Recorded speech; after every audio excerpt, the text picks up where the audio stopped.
Embrace the role of a guide, not a savior.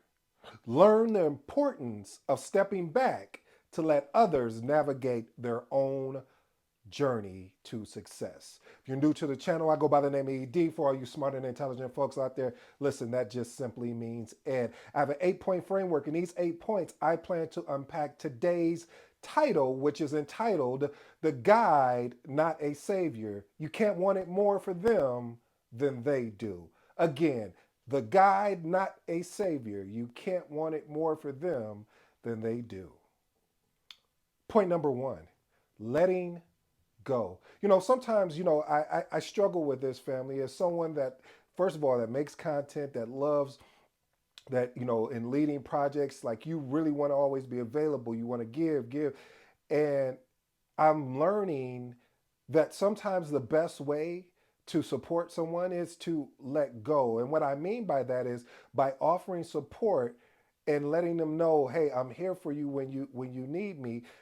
But let you go on and do your journey as what you're doing, especially in a project. I'll give you an example on a project. So when you are leading a project and all of a sudden someone, a stakeholder, goes rogue on you, that you can't find them, you're like, what is going on? And then you finally catch up with them, and then they say, oh, well, this was happening and that was happening. It was like, man, if you would have communicated that to me, it would have helped inform me better about the decision I had to make. Is where I'm escalating when I don't have to escalate. We could have just had a conversation, and if we would have had a conversation, then I would have been able to let go. But because we didn't, I'm concerned, I'm worried about the project. So a lot of that, again, as you know, comes from expectation. And when you're so buried in the expectation, especially if you're someone that cares, then what could tend to happen is you become extremely frustrated. And when you become frustrated, then you kind of close off of hearing what the person has to say. So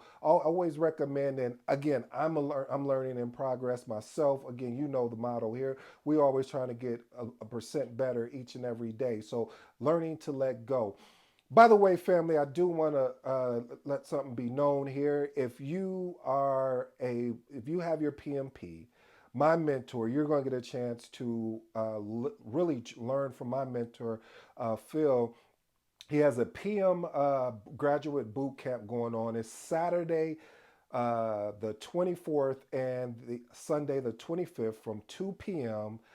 to 6 p.m. and that's Eastern Standard Time. I'll make sure I put the link and I'll pin it to this particular video. But there's 7 modules. So first one is bridging the gap from theory to practice. Module 2 is core project management skills. Module 3, I think, is leadership and confidence building. Module 4 is agile project management. Module 5, which is probably going to be my favorite, is communication and stakeholder engagement. Module 6 is the real world application and basically the capstone project. And then module 7 will be career development and continuous learning. So again, that's just a synopsis. I'll put all of that in the and I'll pin it to this. But family, if you have your PMP, this is where you want to be. I'm going to be there. I have my PMP and I'm constantly learning. This is a great trainer, a great coach that you're going to want to learn from. And so I want to share, where I get a lot of my project management knowledge from. So I hope that you come and join us again, Saturday the 24th and Sunday the 25th from 2 p.m. to 6 p.m. on both days, and that's Eastern Standard Time. All right, let's get into the rest of the video. Point number 2, offer resources, not solution. Ooh, family, that's one of the things, again, today I should have just called it Area of Opportunity Monday, because a lot of these points I'm pointing out, I am also working on myself. And, a lot of times what we want to do is we want to go into straight solving mode, that someone presents a problem and we want to offer a particular solution. We want to offer our thoughts on the item. And one of the things that I'm still, again, like I said, working on and in progress is being able to provide them resources for them to go and do their homework on, like sharing books, articles, workshops, basically any tools related to their interest or challenge.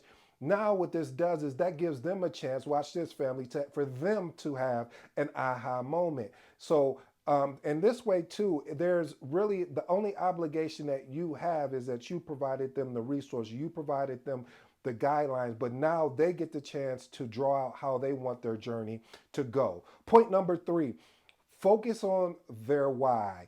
You know, a lot of people talk about this, you know, what's your why? What's your why?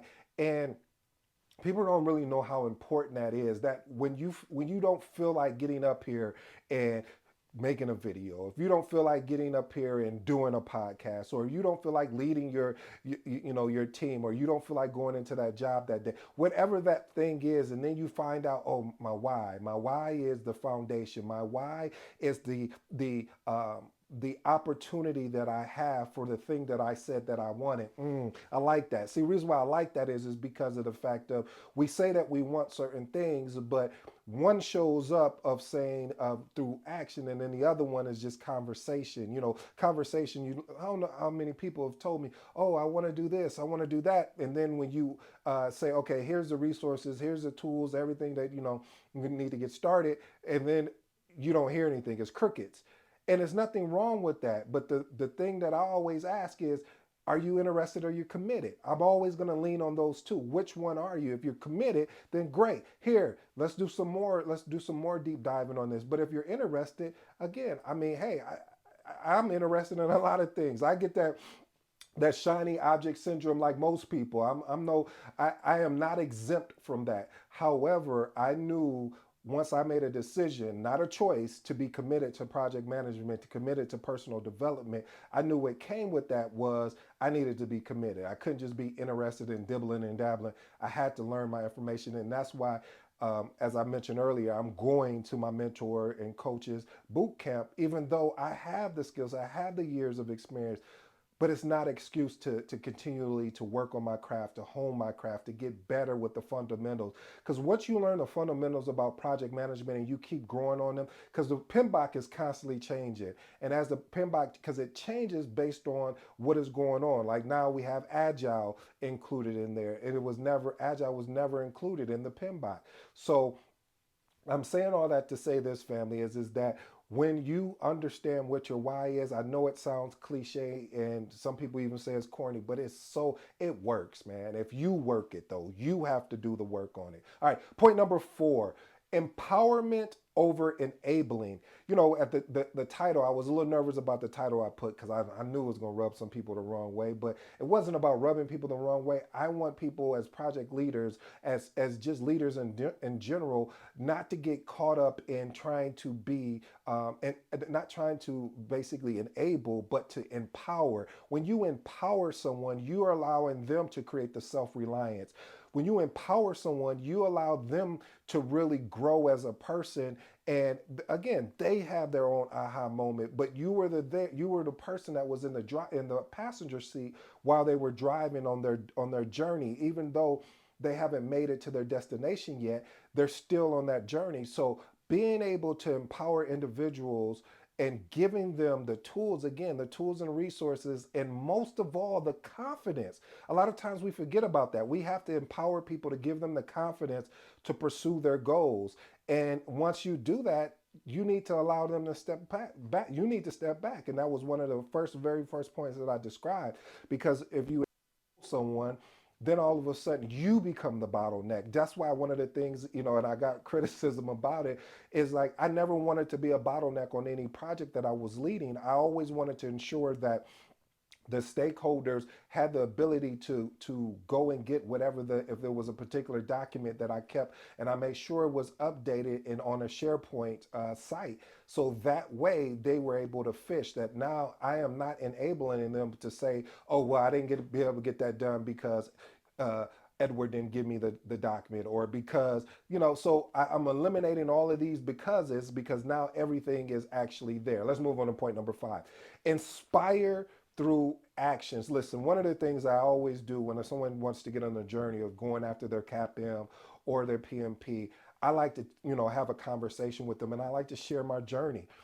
Because the reason why I like to share my journey is because it allows me to gauge how if they're going to be committed to this process or interested in this process, because my journey was a very unique journey. Most of the people that take the PMP or CAPM, they pass it on the first time, but because I was a analytical, a logical thinker, that didn't happen for me. And who else knows the reasons why? But it just didn't happen. So it doesn't even matter what the reason why was. It was that I had to dig deeper. I had to figure this out of why I wasn't getting the results. I'm helping everybody else pass their CAPM or PMP. Why am I not doing it? So I realized that I needed to do a much deeper dive and sharing my journey and my challenge. Like, hey, I was studying, every weekend, after work, before work. And I'm like, especially for the PMP, like the CAPM is a little bit different where it's more, you have to memorize a lot of things. But with the PMP, it's one of those things you study for, but it's situational, which means that you have to really understand the context behind what the question is asking. And the majority of the question is what should the project manager do, and you have to choose the best answer. With the CAPM, it's not the best answer. This is more of to build up your knowledge base to understand key terminologies that are used in project management. So by, like I said, by sharing my story, it truly allows me to understand where this person is going to be at as far as their commitment levels, because there is a lot of studying that goes on. There are a lot of groups that, if you're not in a good solid group, then what do you do? What happens if you fail it? What happens if you get audited? All of these things happen to me, and so understanding how is that person going to deal with it if it happens actually with them. All right, let's move on to point number six. Point number six, ask open ended questions.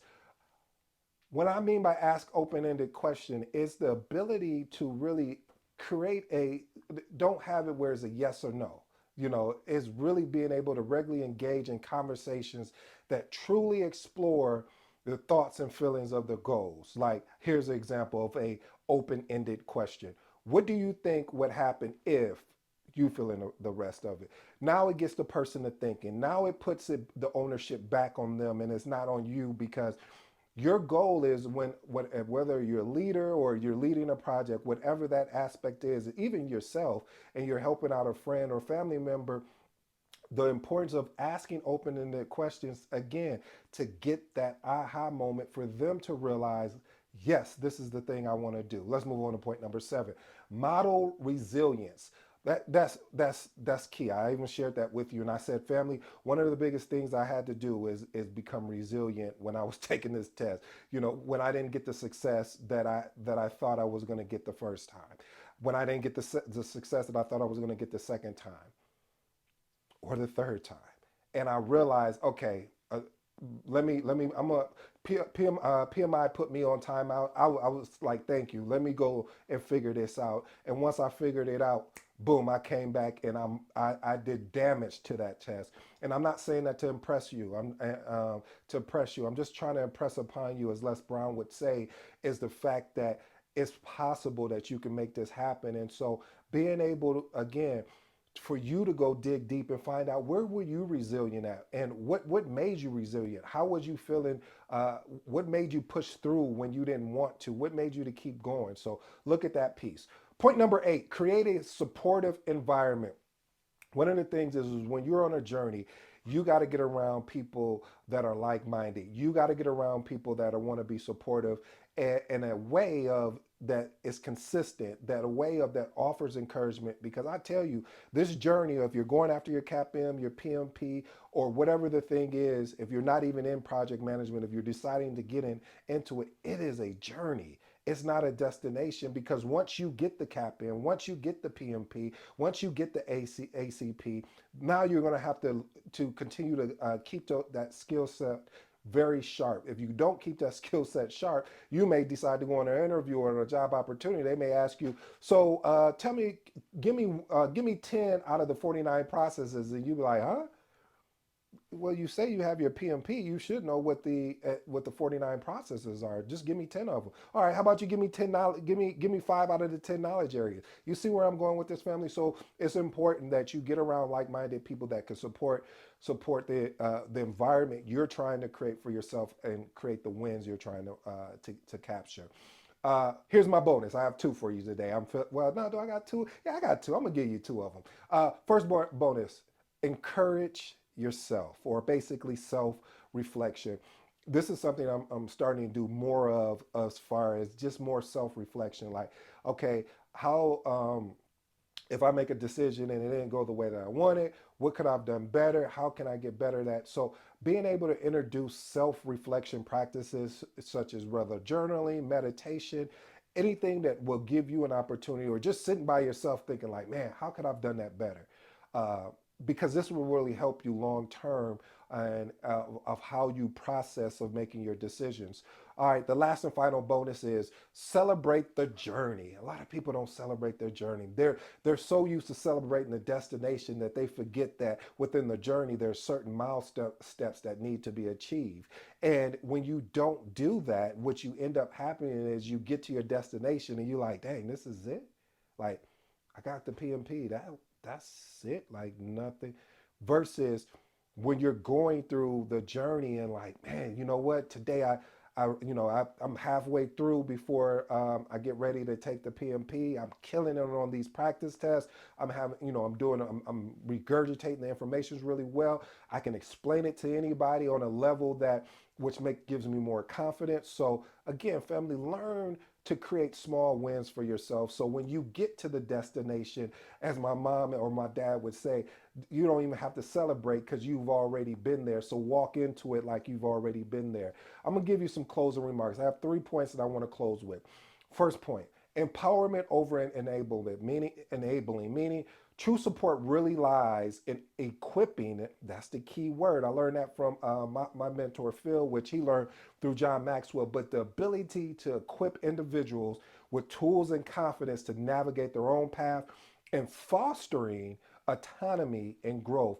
Point number two on these last closing remarks: modeling resilience. As I shared with you before, you're going to have to figure out your reasoning for keep going when you get knocked down. You're going to have to figure out, how do I get back up? And you got to get back up, family. You can't lay there, because the longer you lay there, the more frustrated you're going to get. So get back up and go at it again. And the last and final one, like I shared, is celebrate the journey. The destination, when you get there, is going to be much more sweeter if you celebrate small wins during the journey. Until next time, I've been your boy ED. I'm out.